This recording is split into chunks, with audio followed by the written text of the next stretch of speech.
7 cars with weird seating configurations. What's up, everyone? I'll admit, seating configurations in most cars are quite dull, really. 2 seats in the front, 2 or 3 in the back, and that's about it. Whilst it's probably for good reason, I can't help but wonder what other layouts have been attempted. Luckily for me, I'm not the only one, and there have been loads of attempts to do something a bit different. Let's get right into the video. Number 1. The McLaren F1. Introduced in 1992, the McLaren F1 made history in so many ways, and even today it's one of the coolest supercars out there. Despite its coolness though, I'm still not quite sure how they seem to fetch tens of millions of pounds when they go on sale, but still, they're pretty awesome. Arguably the best feature that premiered on the F1 was the unusual but rather sensible 3-seat configuration, with the middle seat being the driver's one. The F1 has in fact a central driving position, and passengers sit on each side of the driver. This was highly controversial in the early 90s, and still is, but it makes perfect sense. The seating position was a large part as to why the McLaren F1 was never officially sold in the USA. Since then, there have been just 7 federalized examples, with modifications to be legal in the USA. Number 2. The Subaru Brat. The Subaru Brat, or the Bi-Drive Recreational All-Terrain Transporter, was a light pickup truck with all-wheel drive sold from 1978 until 1994. It was a practical and capable workhorse, but its main claim to fame was a unique seating configuration with 2 seats in the cabin and 2 seats, called jump seats, in the back, facing the rear of the vehicle. Subaru didn't initially have the intention of installing rear seats, but due to the infamous chicken tax which affected the imported cars from Japan, 2 extra seats were added. This transformed the vehicle just enough from ordinary pickup truck into passenger vehicle, at least in Uncle Sam's eyes. This meant that the 25% import tax was no longer imposed on the Brat, and Subaru paid only 2.5%, which kept the price of the vehicle down and ensured its popularity on the American market. Number 3. The Fiat Multipla.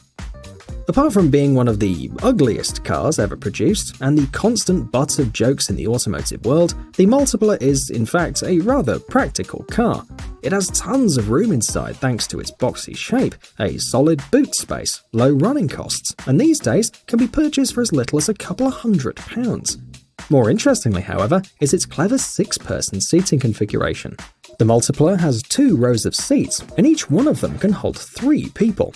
There is a smaller but still usable middle seat in the front, which makes this practical minivan a proposition for bigger families or for a kid who just wants to see out the front.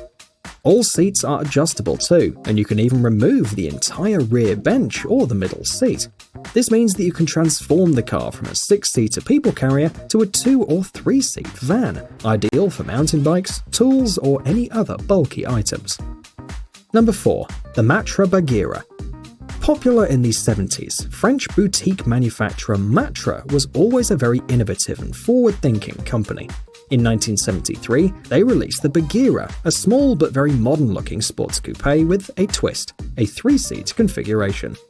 Even though the Bagheera was a tiny car, designers managed to install 3 seats, which could accommodate 3 adults. The driver's seat was a bit bigger, but the 2 passenger seats were still very usable. The car surprised the automotive public, and it didn't take long before it was known as the sports car in which you can take your wife and your mistress on a weekend trip. Number 5. The Renault Twizy. A step above a 50cc scooter sits the innovative Renault Twizy. The Twizy has 2 seats, like you might expect from a car of this size, but unlike almost any other car on the market, the seats are positioned like in a fighter jet, driver in the front and the passenger in the back. Of course, there isn't a lot of space in the back, and it's a little dark, but still, it's way better than walking, and a great way to transport 2 people over short distances. Number 6. The Geely GE. If you're not familiar with the Geely GE, I don't blame you, unless you live in China, in which case, how are you even on YouTube? Only sold to the domestic Chinese market, it's kind of their version of a Rolls-Royce Phantom. It's big, opulent, luxurious, and reserved only for the elites. Interestingly, the GE is so luxurious that it's sold as a 3-seater vehicle, which is unheard of in this class. In the front, there are 2 seats, like in most cars. However, in the back, there is one single seat, essentially what's a big leather armchair for the passenger to sit in. Despite being an undoubtedly luxurious experience, we reckon it might get a bit lonely in the back. But if you're the sort of person that doesn't like to share, it might just be the car for you. Number 7. The BAC Mono. Probably the most intense sports car experience you can get in a car is behind the wheel of a BAC Mono. With over 300 horsepower at your disposal, a sequential racing transmission, perfectly tuned suspension, and just over 500 kilograms of weight, the BAC Mono is pretty out of this world. So is its price tag, sadly, at more than £165,000 brand new. Its single-seat driving configuration is pure race car though, and people who've had the privilege to take it on a track say that the experience is incredible. Still, that's a lot of money for a single-seat track toy. For the rest of us, it'd be cool if Caterham or a similar brand could do something with this seating configuration for say £40,000, right? That's got to be possible. So, there you are. What cars did I miss? Do you know of any other cars with even weirder seating configurations? Let me know in the comments below, and don't forget to like or dislike the video.